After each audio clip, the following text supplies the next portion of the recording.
Assalamualaikum warahmatullahi wabarakatuh. Apa kabar semuanya? Bertemu lagi dengan saya Muhammad Ilmianto. Kali ini masih tetap pada situasi COVID-19 ya, sehingga kita masih tetap belajar dari rumah.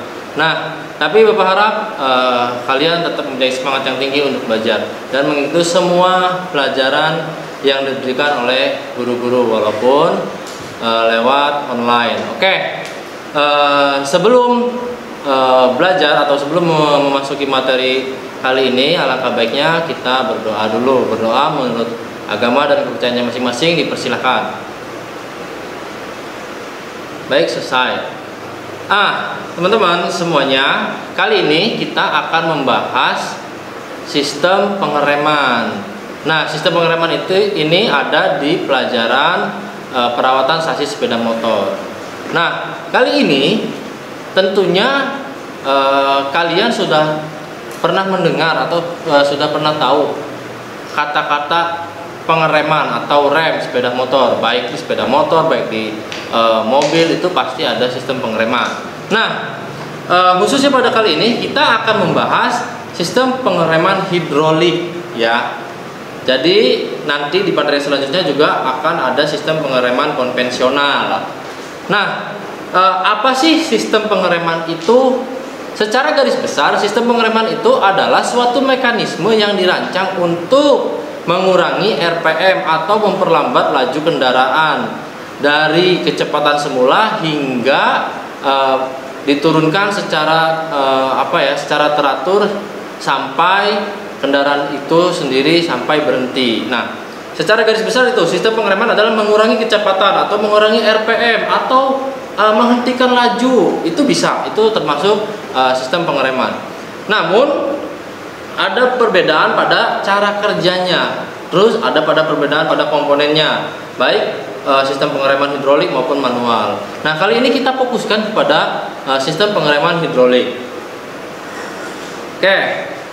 Cara kerjanya secara garis besar adalah sistem pengereman hidrolik adalah sistem pengereman yang memanfaatkan tekanan atau gaya dari fluida atau dari cairan atau dari minyak rem yang ditekan oleh kedua silinder.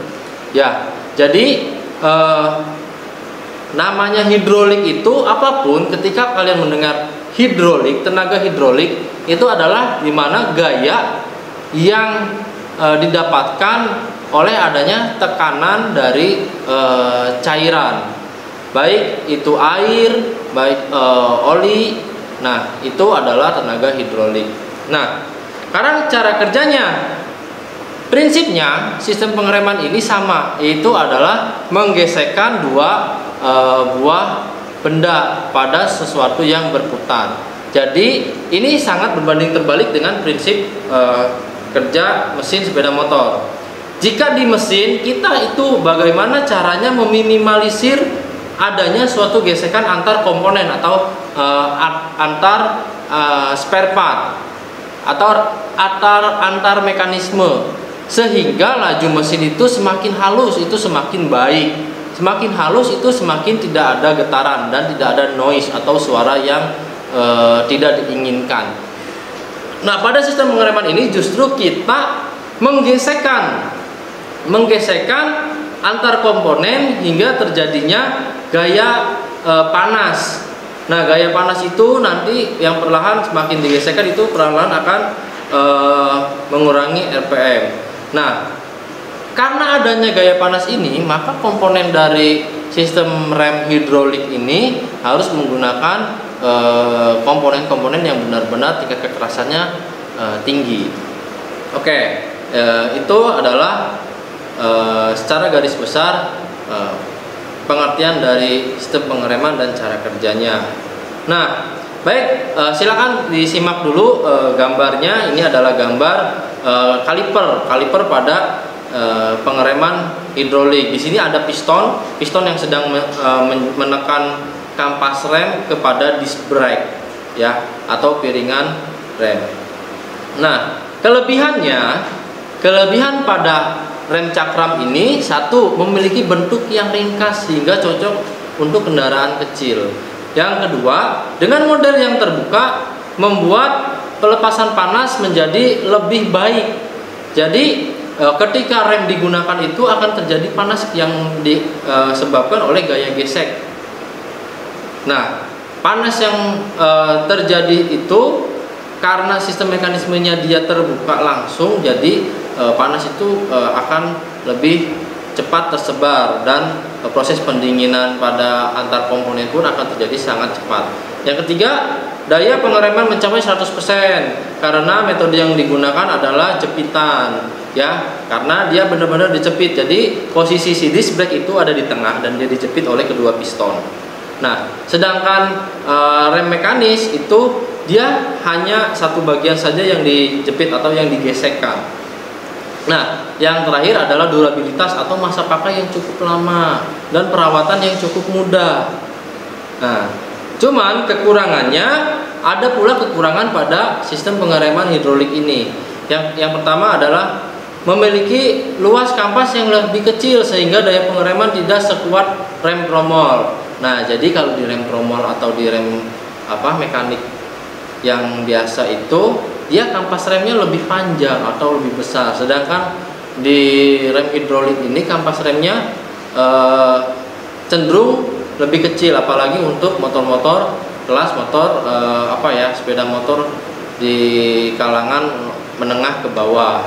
Kecuali kalau untuk sepeda motor yang ber-cc lebih, yang lebih dari 250 cc ke atas itu sudah memakai jenis pengereman hidrolik monoblok yang memiliki piston lebih banyak, bahkan sampai 8 piston, sehingga besarnya kampas rem itu lebih besar juga dan lebih kuat juga sistem pengeremannya, karena lajunya juga seiring dengan besarnya cc motor, lajunya juga tentu akan lebih cepat, sehingga memerlukan sistem pengereman yang lebih baik. Nah, yang kedua, lebih cepat aus karena metode jepitan pada rem cakram membuat penekanan kampas menjadi lebih besar. Jadi perawatannya itu kekurangannya, kampas rem yang digunakan pada sistem pengereman hidrolik ini cenderung cepat habis. Ya, itu tergantung juga, sebenarnya tergantung juga kepada cara berkendara si pengguna motor itu sendiri. Ya, kalau pengguna motornya kadang-kadang gaspol terus langsung ngerem mendadak, gaspol lagi ngerem mendadak lagi, ya itu bisa dipastikan kampas rem akan lebih cepat habis.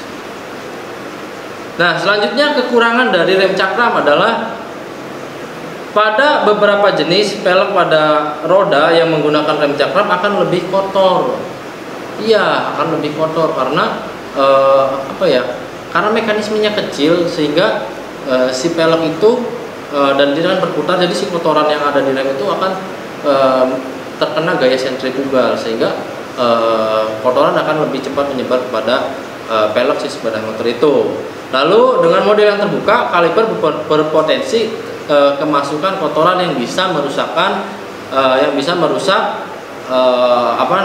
piston pada kaliper si mekanisme rem hidrolik itu. Nah, lalu ketika si pistonnya sudah gores, maka kinerja pengereman pun akan berkurang. Jadi sering-seringlah untuk membersihkan piston dari kaliper sistem pengereman hidroliknya itu, atau kita lakukan perawatan secara berkala. Jangan sampai dibiarkan sampai kotor berlebih. Nah, lalu selanjutnya adalah komponen rem cakram. Secara garis besar hanya ada 3 komponen rem cakram. Yang pertama disc brake atau piringan cakram. Silahkan simak gambarnya. Nah, yang kedua adalah kampas rem. Yang ketiga kaliper rem. Selanjutnya apalagi? Sebenarnya ada lagi sih komponen-komponennya, seperti selang remnya dan juga handle rem. Itu juga termasuk komponen utama. Cuman kalau handle tetap di sistem pengereman konvensional pun ada, cuman mekanisnya saja yang berbeda. Kalau selang ada juga. Nah, lalu cara kerja disc brake atau piringan rem, dia sebagai komponen yang langsung menyatu dengan pelek. Jadi dia adalah komponen atau spare part yang menjadi media untuk dijepit oleh si kampas rem itu. Nah, biasanya komposisi atau bahan dasar dari disc brake ini adalah menggunakan besi yang solid atau besi yang mempunyai titik didih tinggi, sehingga dia tidak mudah untuk memuai, yang disebabkan oleh terjadinya gaya panas yang dihasilkan dari gesekan itu. Nah, selanjutnya adalah kampas rem. Kampas rem ini sebagai media, kalau disc brake-nya itu adalah yang dijepit. Nah, kampas remnya itu yang menjepit. Jadi kampas rem itu ditekan oleh piston yang berada pada kaliper, lalu dia akan menjepit disc brake-nya itu sendiri. Nah, ini biasanya komponen yang paling sering diganti karena dia akan habis dengan seiring berjalannya pemakaian. Tuh. Yang ketiga adalah kaliper. Kaliper sendiri ini adalah sebenarnya komponen yang benar-benar utama pada sistem pengereman hidrolik. Nah, komponen ini biasanya menempel atau berada pada suspensi depan atau di swing arm. Kalau sistem pengereman hidrolik di roda belakang itu ada di swing arm. Nah, sedangkan kalau di rem depan itu dia biasanya menempel pada suspensi depan. Oke, ini adalah jenis-jenis kaliper. Ada fixed kaliper dan floating kaliper. Silakan simak ya, perhatikan gambarnya, perhatikan perbedaannya. Ya, ini. Oke. Nah, lalu ada lagi komponen lainnya, adalah piston dan seal piston. Ya, gambarnya perhatikan baik-baik. Nah, komponen ini yang memerlukan perawatan juga, ini harus diperhatikan secara baik. Biasanya kalau si piston ini kotor atau adanya tumpukan debu yang lama-kelamaan, kan kalau tumpukan debu di sini kan ada oli, jadi debu itu akan mengeras. Nah, debu yang mengeras ini lama-kelamaan karena piston itu dia kerjanya keluar masuk untuk menekan dan untuk rilis atau balik lagi. Jadi dia kalau kotor bisa luka atau baret. Nah, kalau baret ini maka akan sangat jelas mengurangi kinerja dari sistem pengereman hidrolik ya. Jadi sering melakukan pengecekan pada bagian ini. Lalu yang dicek juga jangan hanya pistonnya saja, tapi ada di sini ada karet yang kayak cincin, ini adalah seal dari seal piston yang ada pada kaliper. Nah, setelah itu ada ini namanya nipple bleed atau saluran pembuangan. Untuk buang apa? Untuk buang angin, tapi bukan kentut ya. Jadi pada cairan fluida itu sering ada angin atau gelembung-gelembung yang akan mengurangi kinerja dari sistem pengereman. Jadi kan kalau hidrolik itu dia ketika rem handle dipencet, si piston pada handle itu akan menekan cairan yang ada di selang rem. Nah, selang rem itu menyatu pada kaliper sehingga dia menonjok atau mendorong si pistonnya itu. Nah,